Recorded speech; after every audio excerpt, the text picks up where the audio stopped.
A serious divide exists among Trump advisors over how to address nights of protests and riots in U.S. after Floyd's death.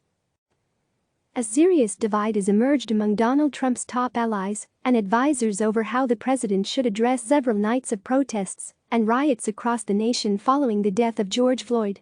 Trump is being urged by some advisors to formally address the nation and call for calm, while others have said he should condemn the rioting and looting more forcefully or risk losing middle-of-the-road voters in November, according to several sources familiar with the deliberations. Trump has adopted an uneven message on the demonstrations.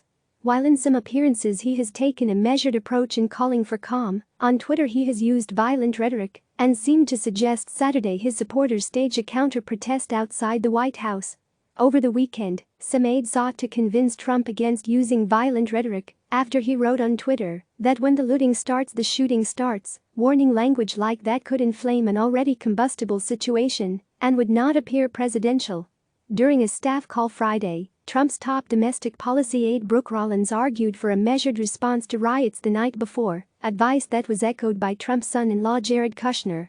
Several advisors feared and hoped to avoid another Charlottesville moment when Trump was criticized after declaring in 2017 that very fine people were among the Nazi mobs that descended upon Charlottesville, Virginia.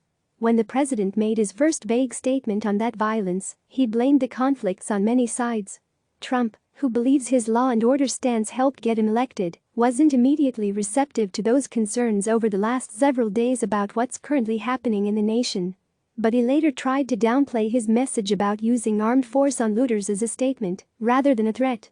The next day, Trump had revived some of the violent imagery by evoking dogs and weaponry at the ready inside the White House gates, despite the earlier encouragement from his advisors to tone down his language.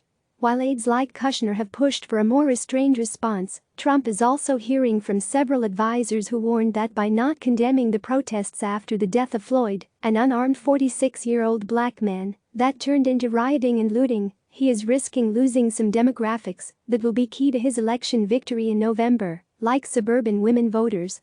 Trump has been told he should more forcefully denounce those spray-painting buildings, looting targets and setting cities on fire, and that he hasn't done so nearly enough.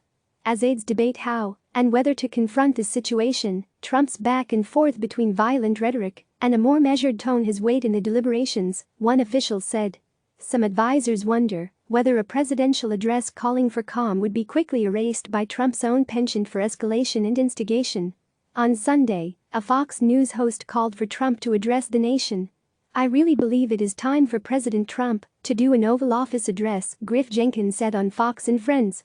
Trump has been hesitant to hold another Oval address after his last one regarding the coronavirus was widely panned.